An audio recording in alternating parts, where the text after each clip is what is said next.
Okay, in this video clip, I'm going to look at general principles as well as speech when we are teaching music.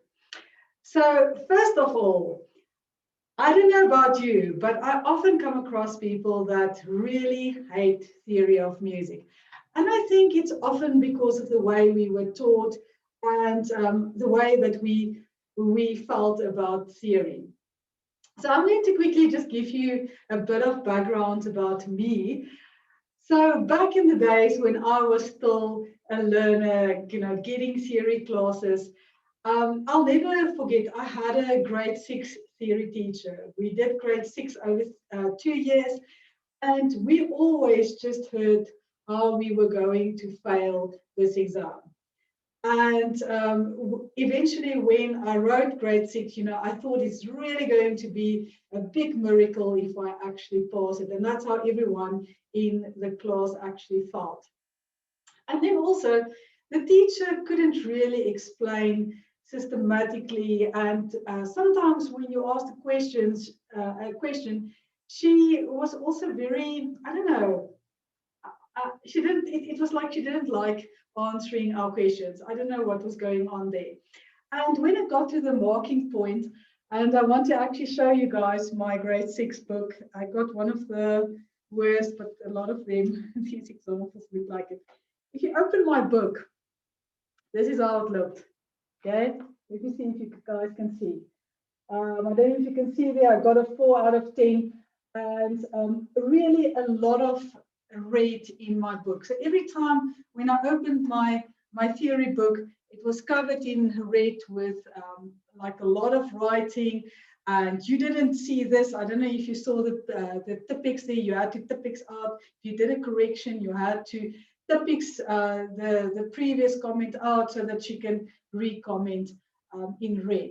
So that is how my grade 6 went.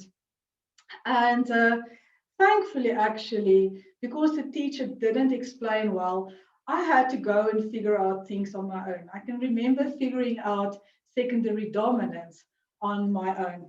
But that's in the end what actually made me who I am today. So I became interested and curious, and I wanted to figure things out. So that's where my love for theory was actually born.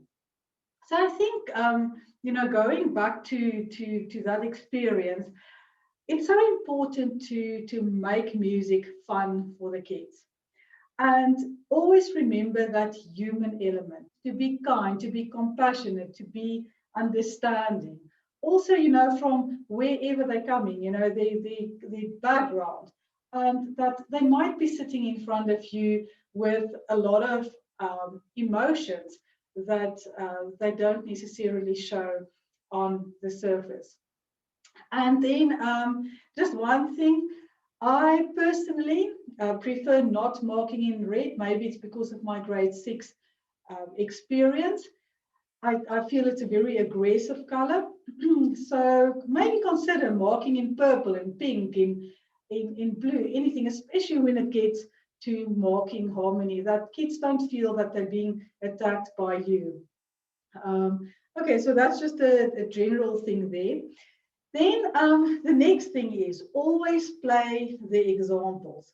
Now, unfortunately, I don't have a piano here, so I can't play examples to you, but always have a piano nearby. And another good thing that I can recommend is to print out a nice big piano. You can see I've got one here on the board. So when you are explaining, this works quite well. So say you want to show kids, this is the C chord, then you can just show them that on the board. You don't need to get them all to come to the front and see how you play the piano. Okay, so that is a good way, but also if you've got the technology in your classroom to just display it on the board, that's even better.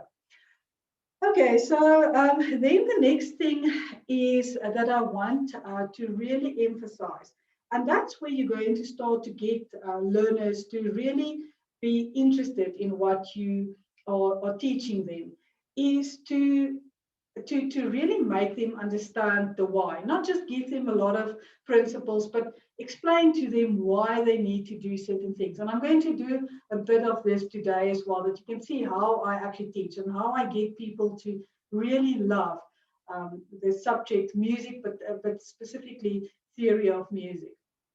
Okay, then the next thing that I want to say is assume that when the learners come into your classroom in grade 10, maybe you start teaching them in grade 8 or in grade 7, whatever the grade might be where you start. Very important, assume that they don't know anything about theory. Because in our senior phase, when teachers teach creative arts, and remember kids come from different schools, these teachers don't always have the necessary knowledge. They maybe specialize in drama or they specialize in art, and they don't actually know anything about music. So often, even though it's prescribed in the syllabus, the kids don't know the necessary information. Okay, so treat them as blank slates. You need to show them, teach them everything. And then from there, sorry, I just want to go back to this point. So in grade 10, so say, for example, you take them for theory in grade 10. So now you assume they are blank slate. Now you've got the opportunity to mold them and really lay a proper foundation to take them through to matric. Okay, so rather lay a proper foundation in grade 10, you're really just going to make your work a lot easier when you get to grade 11 and grade 12. Okay, so I think by now you know that in grade 10, it's more or less a crash course from grade 1 to grade 3 theory. And then in grade 11, we have grade 4 theory, and in grade 12, grade 5 theory. Okay, so in other words, the grade 5 UNISA standard. Then I just want to quickly say something about the resources. So I already said that I've prescribed one of my books, but also then some of Marianne Veenstra's books. They are really very, very good books. Okay, not because I've written them, because she's written them, but because we really understand theory. You know, back when I actually wrote my books, I wrote my first book just after matric, and I thought, you know, I just want to write a book that I would like to work out of. You know, that's not boring, that doesn't have like an old font and, you know, staves that are not properly printed. I wanted my books to be like a modern feel with short explanations, exercises, that's it. Okay, not this thick book and a lot of explanations, and you're losing the kids in that. Okay, so that's why I specifically prescribe these books, because I know they work.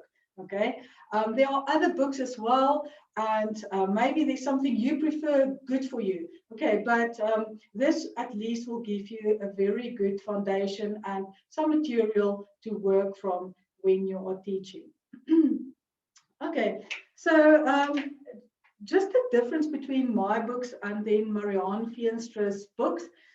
If you look at Marianne Veenstra's books, her books are divided into terms exactly as it's prescribed in CAPS. Okay, so if you look at CAPS term 1 planning, that's exactly what she covers.